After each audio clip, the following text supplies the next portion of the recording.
Poirot? Chief Inspector Japp, your call does not bode well. Indeed, we have just found the body of a young woman on the beach in Bexhill. An ABC was placed on the body. We'll be there as soon as possible.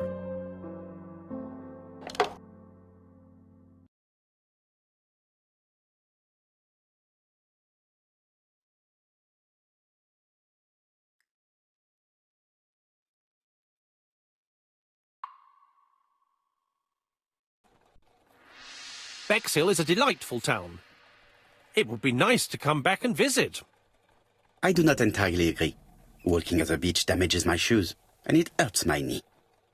So the years have not spared you, my friend. It's the same for all of us. That is exactly what I said to myself when I saw you back from your travels. Poirot! Do not be offended, Hastings. I can see Japp waiting for us. And from his face, I would say that things are not looking good.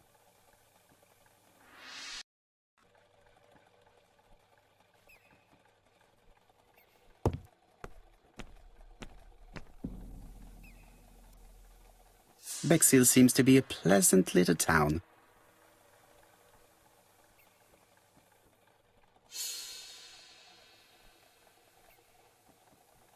Bexhill is a pretty little seaside resort with elegant architecture, although personally I prefer more modern buildings.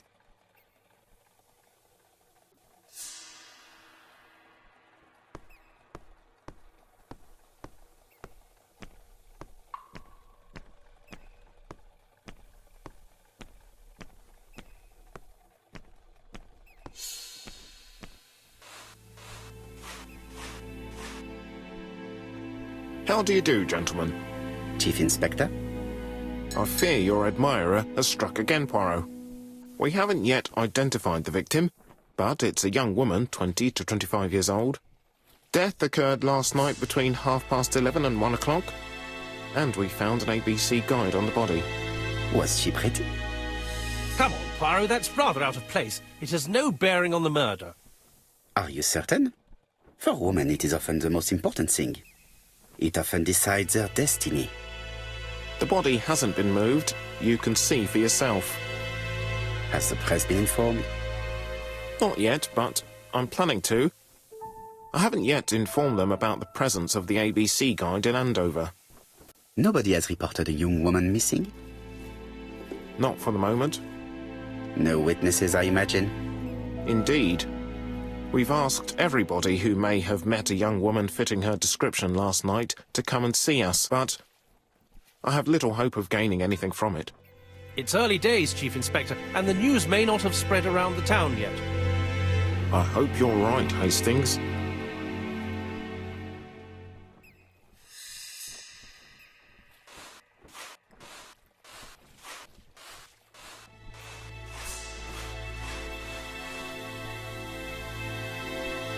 She was a great beauty.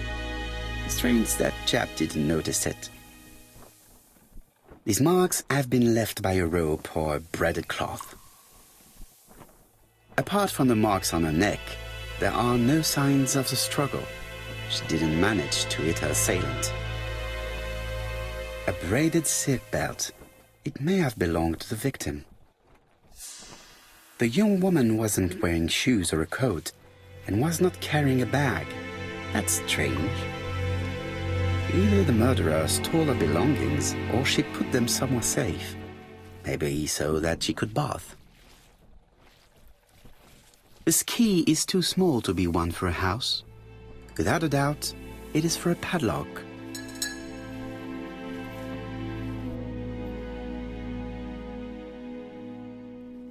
The guide is open as the page for the Bexhill train times. Let us now try and get our brain cells to work.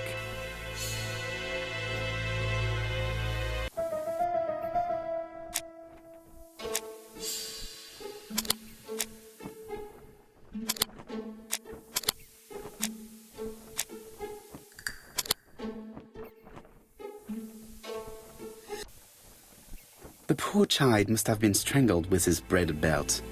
Unfortunately, in view of the fabric, it is unlikely that we will find any prints. Let us now try and get our brain cells to work.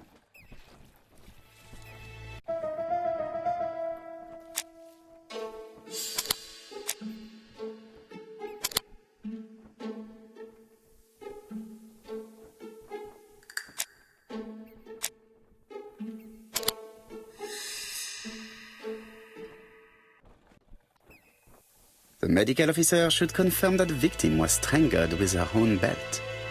That's what I thought. She shows the usual signs of strangulation. With a little luck, we'll find prints this time. You are too optimistic, Hastings. Our killer is far too meticulous for that.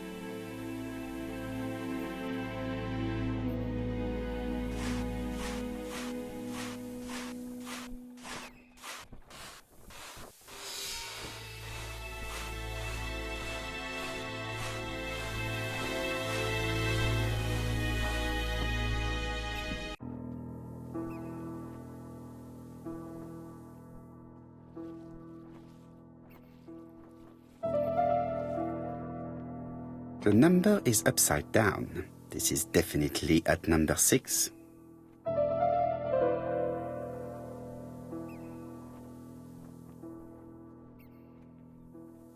A dual locking padlock. I need to find the code and then insert a key.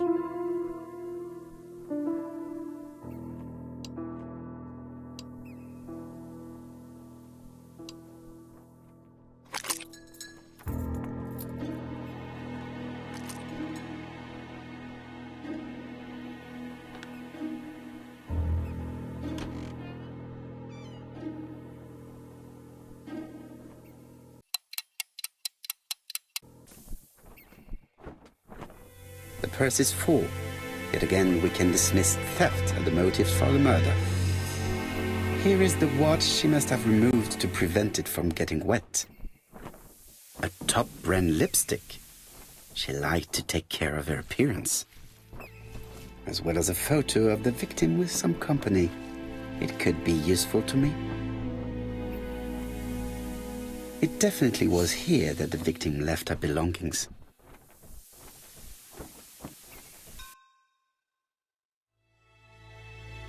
Betty's first day at work. Mom is very proud of you. Elizabeth Barnard, 7 August 1931. So, the young lady did have a name starting with B, and she worked as a Ginger Cat, an establishment that must be slightly further along the beach.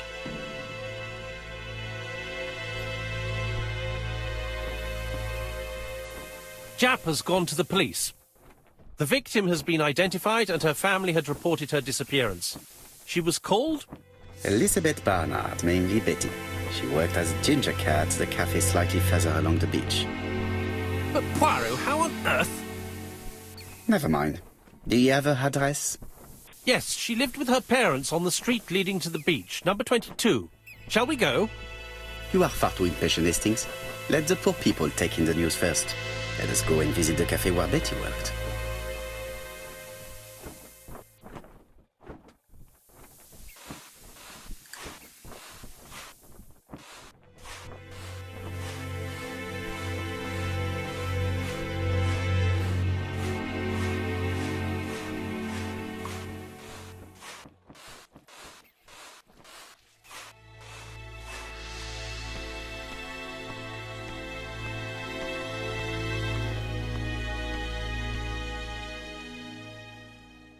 Could it be the same buildings as on the victim's photo?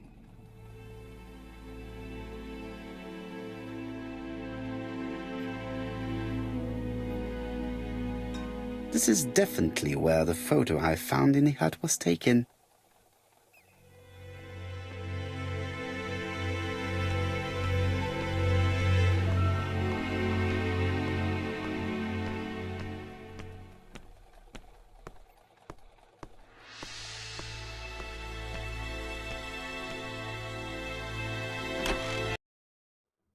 I'll be with you in a minute, gentlemen.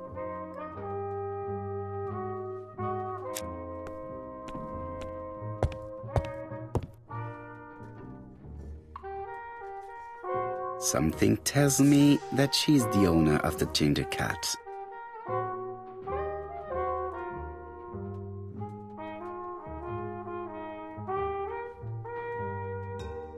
This woman must be the owner of the Ginger Cat.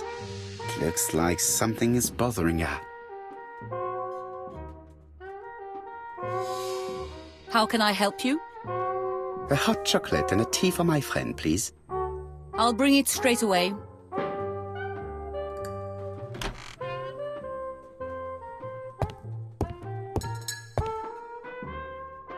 I need to know the time range during which Betty was working on her own. Where is Betty? Betty worked from 11 a.m. to 7:30 p.m.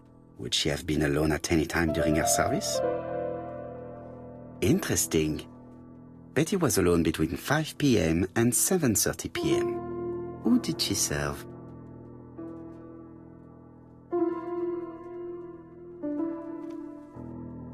These are the different waiting staff's bills.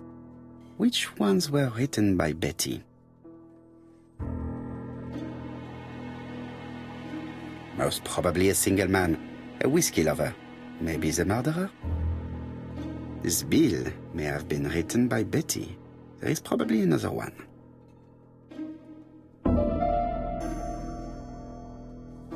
Most probably a family.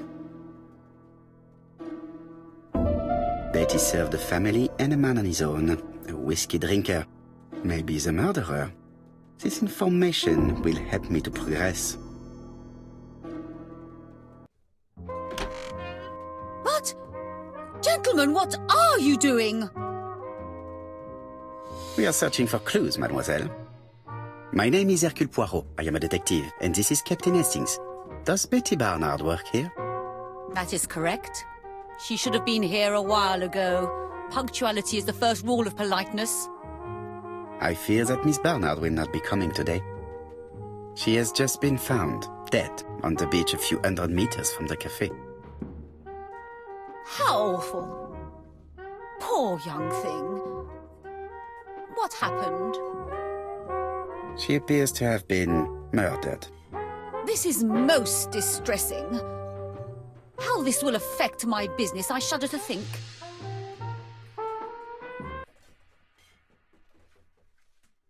Do not be so sure. Miss Barnard's tragic death may be a good advertisement for you. It makes one despair of human nature. Poor young girl. She was a hard-working and pleasant young woman. I didn't know her that well. She'd only been here for 2 summers.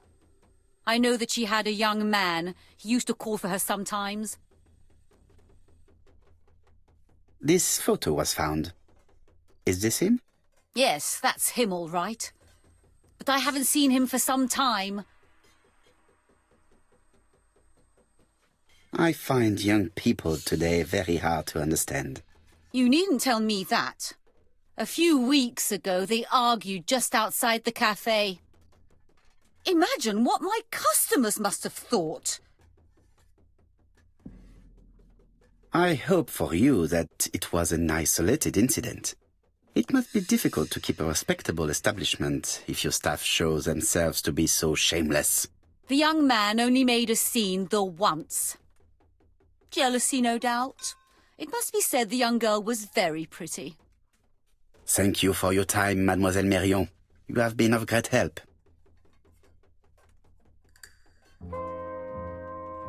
The customer who ordered the whiskey might provide us more information. He may have been the last one to see Betty alive. It is an interesting idea, Hastings. Maybe he is a regular guest. What do you think, mademoiselle? I don't think so. Our regular guests tend to order tea and cakes. At this time of the year, there are a lot of tourists about you never see again. That's what I thought. Time to visit Betty's home.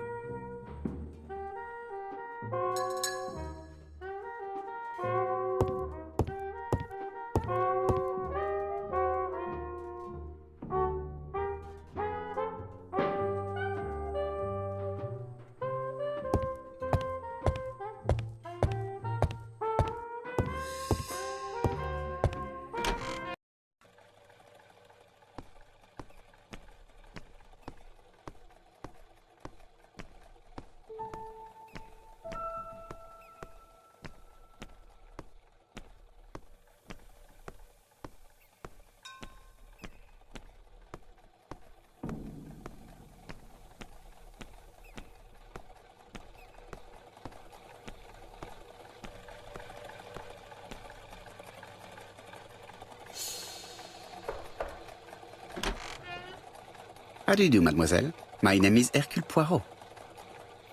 I know you. You're that detective we hear all about. I do not know if that is a compliment, but I will take it as one for now. You are Betty's sister, I believe? Yes.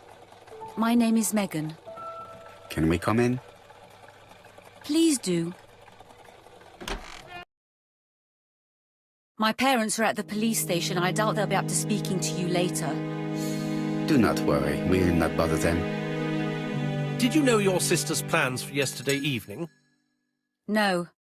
I arrived by train this morning. My parents called me in a panic when they discovered that Betty had disappeared. She went out last night, but she didn't tell them where she was going. What was your last conversation about? Her new dress. She wanted a pair of black stockings to go with it. Mother brought her a pair. The very day it happened. She was crying. And to think that Betty never even wore them. Poor Mummy.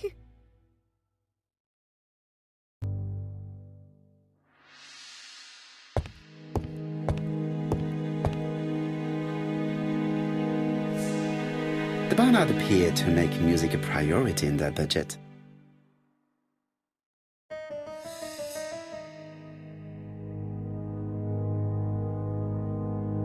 They're all Miss Modest, but the Barnards are definitely music lovers.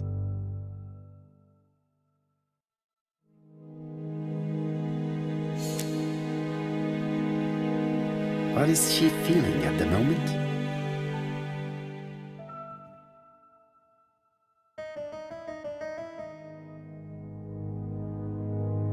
Betty's older sister is not just sad, she is angry.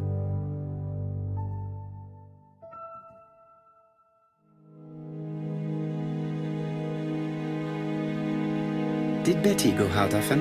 My sister wasn't a child, sir. She used to go out. She enjoyed films, dancing. She was a very good girl who didn't hang around with men. That's what they always say, no? I am not interested in what people say. I am interested in the truth, Mademoiselle Barnard. If you only knew how much I would like to talk with someone who does not know that your sister is dead and could provide me with a true portrait of her beyond the formalities. The truth is that my sister was a silly little fool. I tried to reason with her, but she behaved like an idiot. In what way? She used to say that if she was going to marry Don, she might as well have some fun now. I understand. Please continue.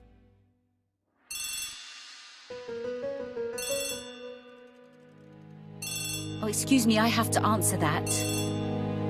But of course. Betty's room is opposite the stairs on the first floor. Feel free to take a look if you think it might be useful.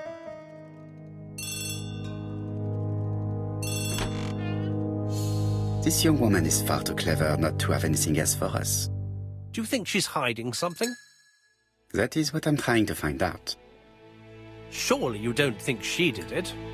I did not say anything of the sort. But young women always ruin your judgment, Hastings. Who knows, maybe Megan was jealous of her attractive young sister. I see. She may have had her sights on the inheritance. Or maybe she was in love with Donald Fraser. We have to study all scenarios, even the most unlikely. But I doubt that Mr. and Mrs. Barnard are rich enough to justify murder. While I try and get Miss Barnard to talk, I would like you to try and find Donald Fraser. It should be easy to find the estate agents where he works. Bring him to the Ginger Cat. I would like to talk with him before the Chief Inspector finds him.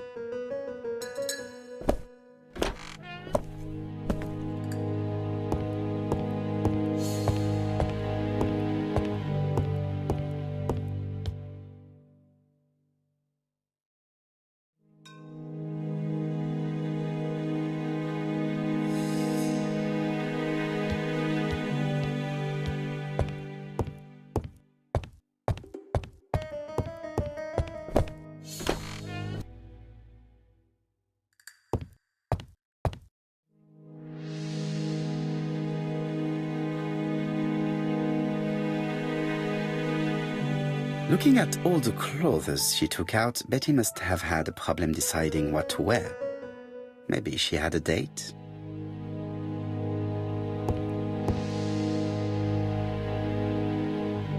It looks like Betty was also a music lover, the same as her family.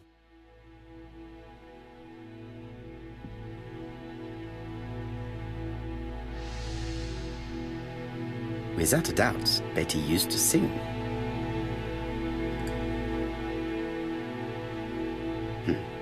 A box of new stockings. It looks like Betty has a very busy life.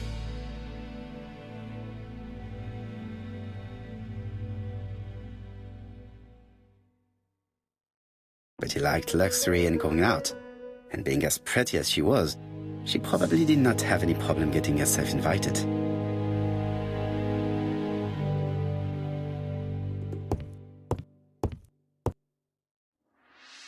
A record sleeve with an handwritten title. Betty must have recorded the demo. I'd be interested to hear it.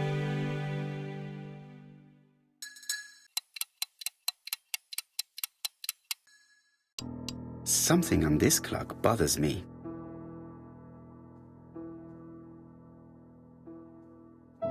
There, that's better.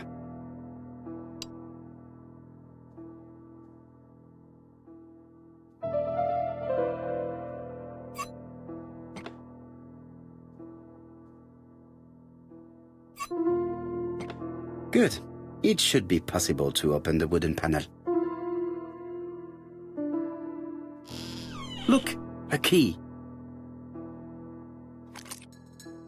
This could be useful.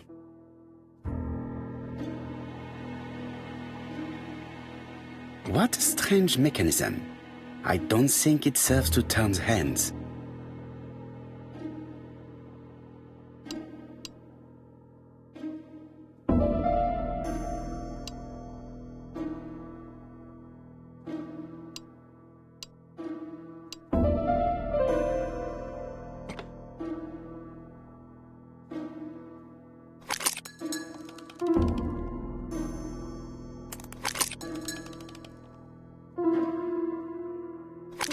Something clicked on the front of the clock.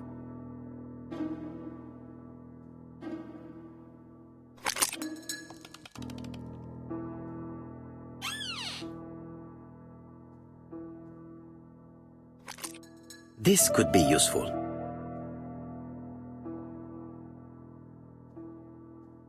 Betty, I enjoyed a wonderful evening in your company, and I hope that we will see each other again very soon.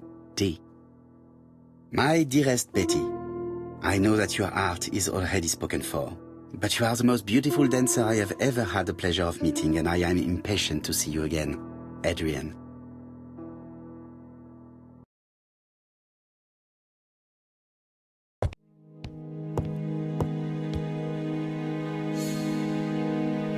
Medicine to prevent voice loss. Did Betty have problems with her voice? This small key should be useful to me.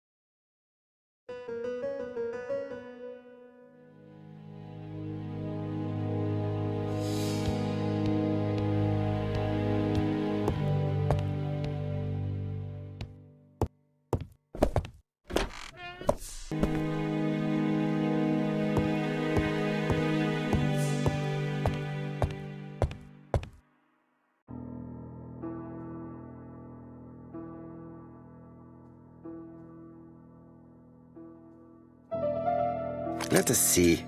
What is this cupboard hiding?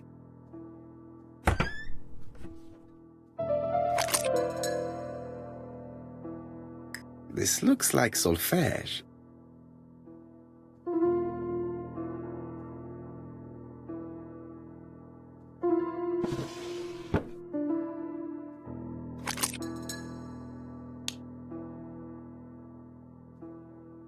There is bound to be a clue somewhere.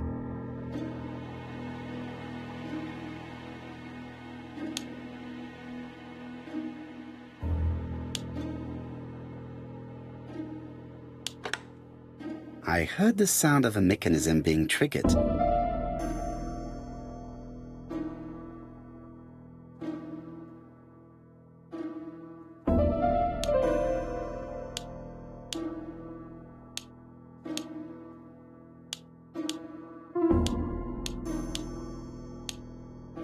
just have to put the record on the gramophone and start it.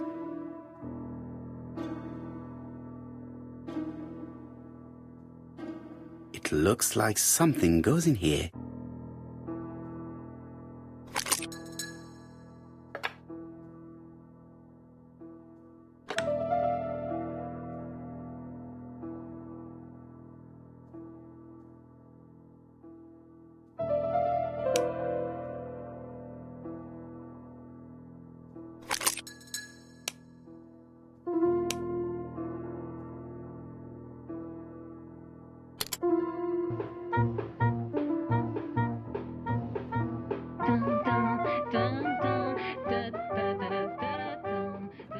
Oh, Donald! We're in the middle of recording. Sorry, Betty, but it's not wise. The doctor said you should rest your voice. You're such a killjoy sometimes.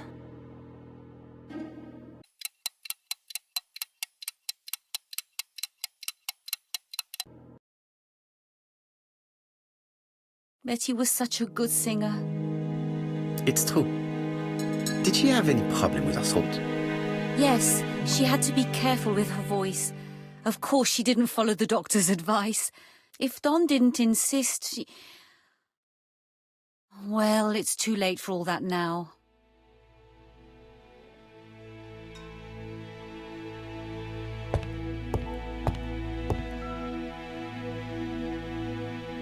It looks like this woman is single, but she has feelings for someone.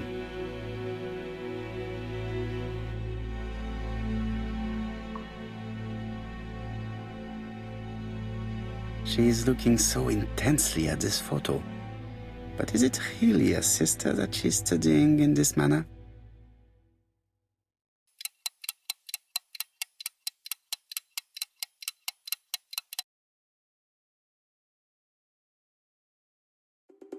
They made the perfect couple, am I correct?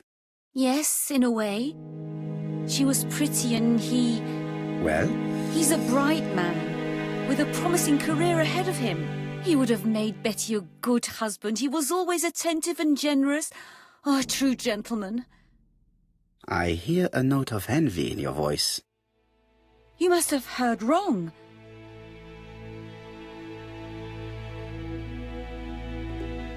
Donald appeared to be very much in love with your sister. Yes, he was mad about her. Mad, you say? Being madly in love can often be destructive, and Mr. Fraser was known for being jealous, I believe. No more than average. Men are always slightly possessive, especially when they are with a pretty woman. You are a poor liar, Mademoiselle Bernard. Excuse me, Mr. Poirot, but I do not see why you are interested in our humble little crime. It would appear that your sister's murder is the second in a series that we have to stop as quickly as possible. The first was in Andover, and the same as your sister, the murderer sent me a letter informing me that a crime would be committed in that town. Now can I count on your honesty? Yes, you have my confidence, Mr. Poirot. Don is a quiet and sensitive young man, slightly reserved too, and as is often the case with reserved people, when he flew into a temper, he completely lost control. He could be so violent. Betty was frightened. And when was this? The first time was about a year ago. But they rowed more recently. Donald found out that Betty had lied to him. She said she was going out with a girlfriend, but she went out for dinner with a married man. It was an awful scene. She told him that until they were married, she was free to go with whoever she pleased. Donald turned quite pale and started shaking and kept saying one day... Well? He'd commit murder. So you were afraid that he would become our main suspect. I know that Fraser was jealous, but I wonder why you feel the need to protect him. Exactly. Had you not told me about the case, I would never have dared to tell you about this little matter. Don loved Betty with all his heart. I can't imagine for one instant that he would hurt her. Very good, Mademoiselle Bernard. Thank you for your help.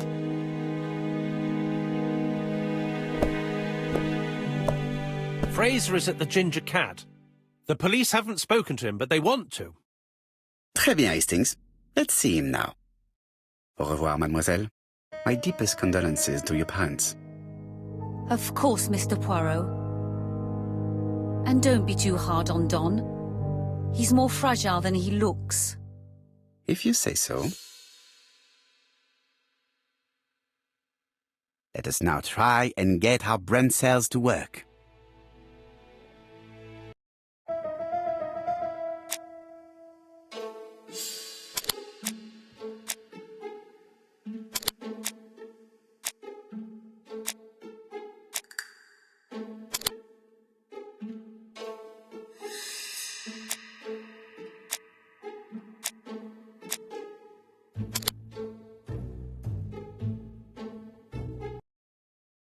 Let us now try and get our brain cells to work.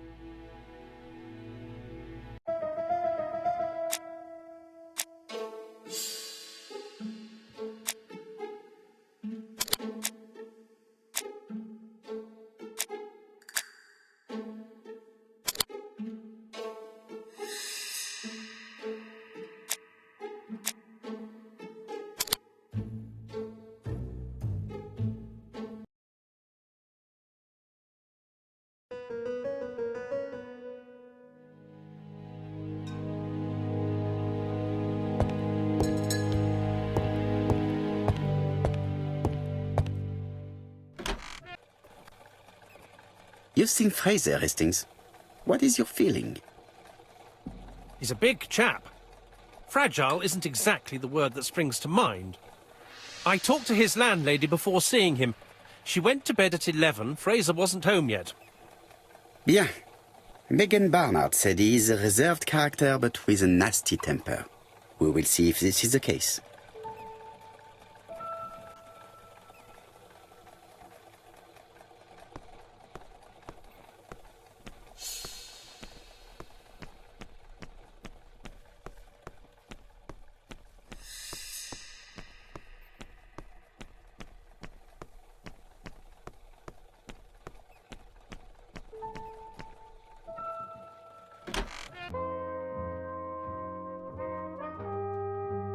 How do you do, Mr. Fraser?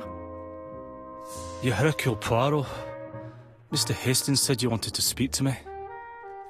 Yes. I know that it may not be at the right time, but I would like to ask you a few questions.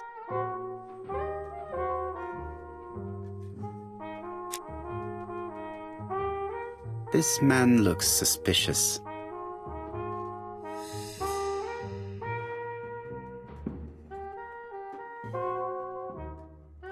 Donald Fraser is in a terrible state, as if he hadn't slept all night.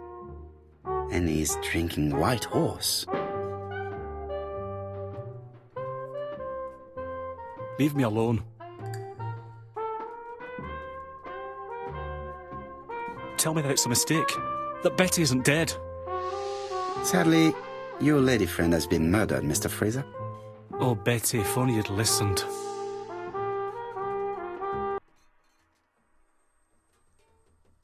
Did you visit Betty yesterday afternoon? No, I haven't seen Betty for 2 days. I was at the office yesterday afternoon. Can you prove that? Of course. But why this question? Betty died yesterday evening, didn't she? Betty was murdered during the night, but that does not prove that she did not meet her murderer earlier in the day. So am I a suspect? Everybody close to Betty is a suspect, Mr. Fraser. I would be a very poor detective if I did not examine all possible eventualities. Do you know what Betty's plans were yesterday evening? She said she was having dinner with her sister. Yet, Megan only returned to Bexhill this morning, Mr. Fraser. I didn't know. Right. May I ask you what you were doing yesterday evening? I spent the evening working. Your colleagues can confirm this? No, I often take work home with me. You are lying, Mr. Fraser.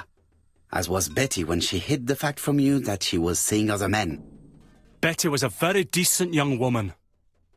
How dare you sully her memory? I am not interested in memories of her, Mr. Fraser. I am looking for a killer, and I need you to be my closest ally. That is, unless you have something to hide. Of course I don't. Très bien. So, what were we saying? Where were you yesterday evening? I looked everywhere for her, but in vain. When she said she was going to have dinner with her sister on a weekday, I thought it was strange. I tried not to think about it, but I was like a lion in a cage. I was convinced she was lying. So I went round all the restaurants in the town. When I didn't find her, I went to the next town. But nothing. I must have got home about midnight or 1 o'clock. Did anybody see you? I don't think so. I didn't talk to anybody.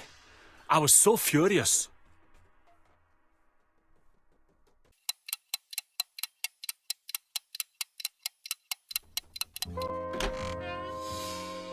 Ah, I knew I'd find you here, Poirot. I thought the victim's young man was here. Yes, is all yours, Chief Inspector. Let us now try and get our brain cells to work.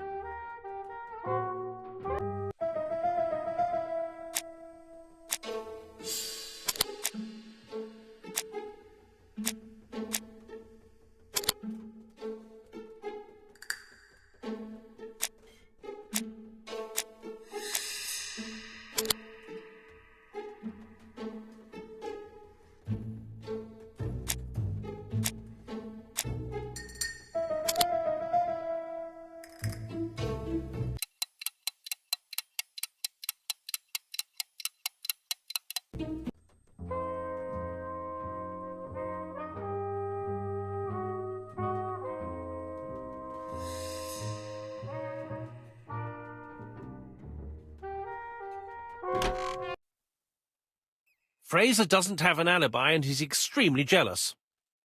You are very skilled at summing up. And yet you haven't asked Japp to arrest him. It is too soon. But I agree, without the letters announcing the crimes, Fraser would already be behind bars. Bon, I think we have enough elements. Let's reconstruct the events at the scene of the crime.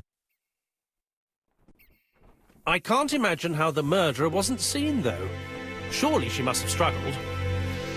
Let us try and imagine the scene.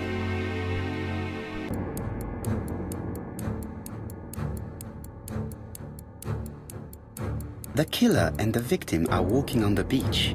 Miss Betty has a bag, a belt around her waist, and carries her shoes in her hand.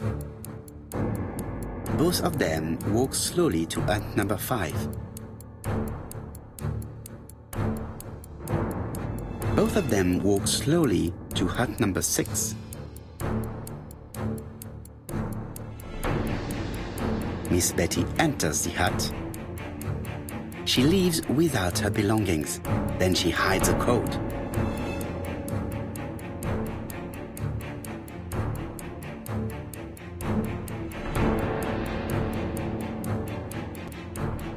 They keep walking. Then she removes her belt. The murderer moves behind her and then attacks her by surprise. The body falls, lifeless, on the sand. Everything appears to match the crime scene, mon cher Hastings. That is exactly what happened.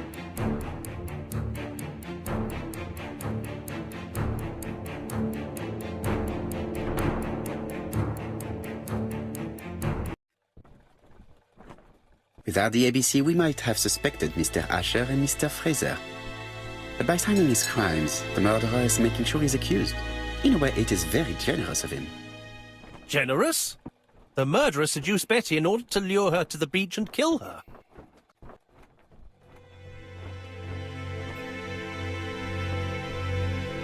What are you planning to do, Poirot? Return to London, mon cher Hastings.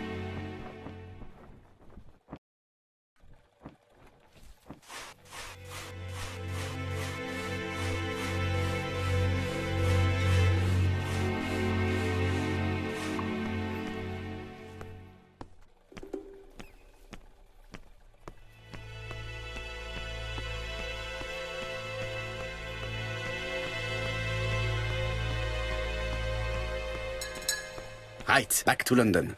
There is nothing more for us to do here.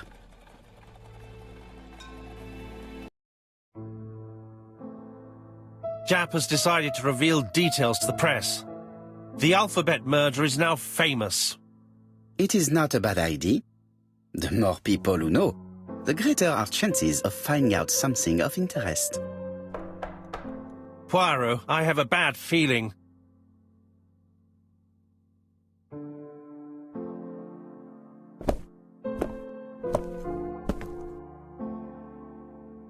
Poor Mr. Poirot, not so good at these little criminal matters as you thought yourself, are you?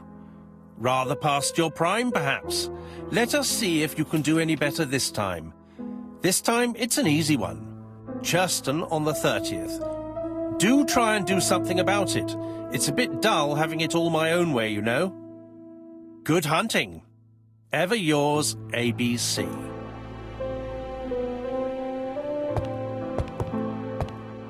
Good hunting. Did you hear that, Poirot? The murderer seems to be taking it all as a game, a challenge. He will strike on 30th in Churston. We must warn Scotland Yard. No time to lose. We must prepare our suitcases for Churston. Mon Dieu, it is already 10 o'clock. I will call Scotland Yard immediately.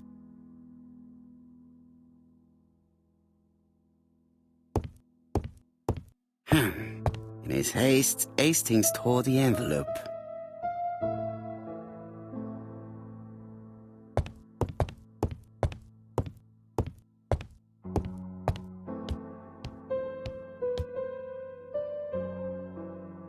Daily Flicker, July 30, 1935. ABC affair, no progress. The alphabet murderer is still on the run. Ever since the police found the connection between the Bexhill and Andover affairs, the inquiry has barely progressed.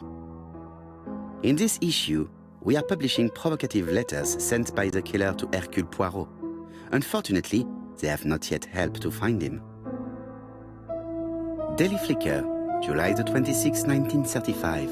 The Bexhill horror. Young maid strangled on the beach. Killer struck at midnight.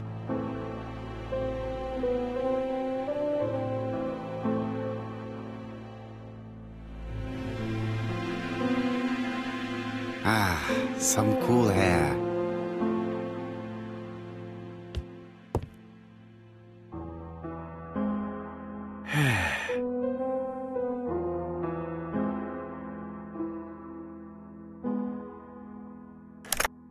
Hello, Japp. We received a new letter from ABC in the 10 o'clock post. Where and when? In Churston. Today. Today? I'll inform the population immediately. I'll check the train times. Call me back.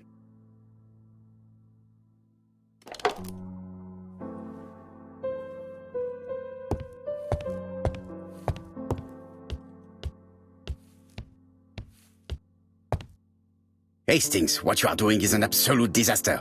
That is no way to pack suitcases. Heavens, we must hurry. We have to get to Churston before the murder. Hastings' order and method are always necessary, regardless of the circumstances. Okay. I'll let you pack them.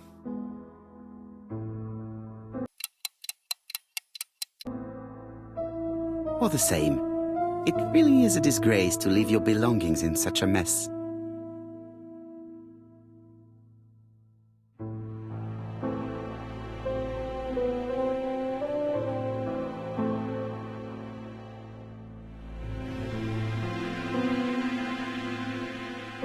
Voila! It only took a minute. Poirot, you were right. I've just consulted the ABC guide. There's no hurry. The next train doesn't leave till 11:45. You see, there is no need to hurry. We will not be in Churston until tomorrow morning, after the murder. But why has the murderer warned us so late? It's not what he usually does. Did he do it on purpose? Very good question, Hastings. We should also compare the letter we have just received with the other two, although I have very little doubt about what we will find.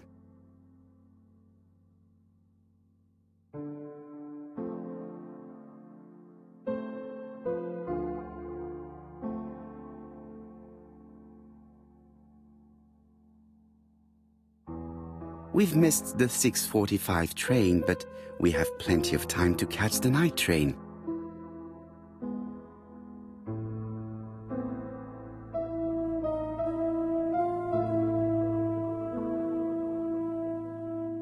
Hastings' photo album. He is very proud of his bag.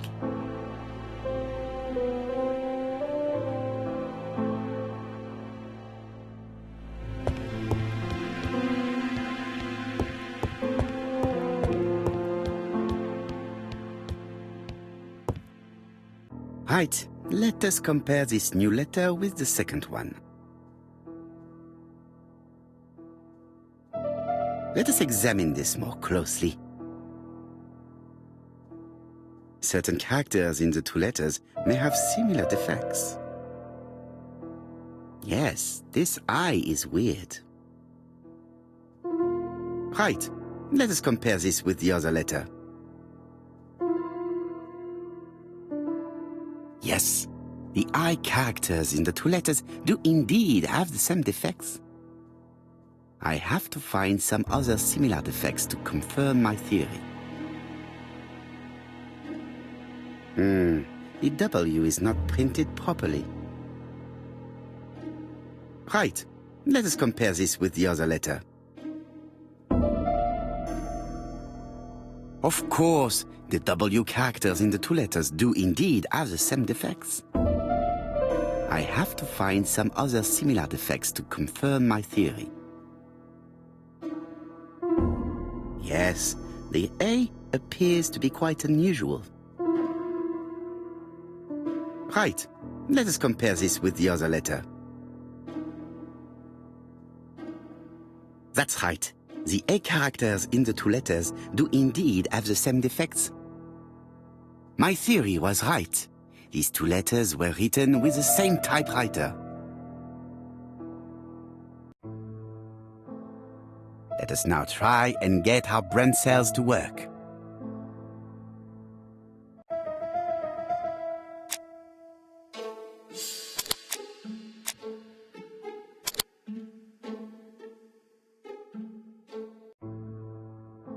The letter should have arrived in time.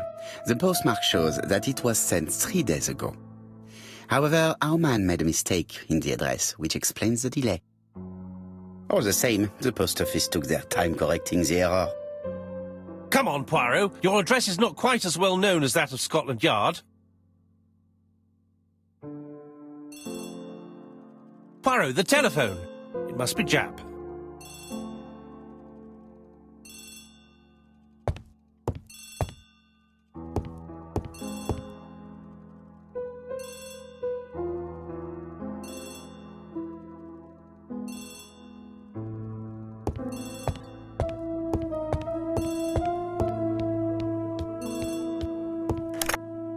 I have some news from Churchton.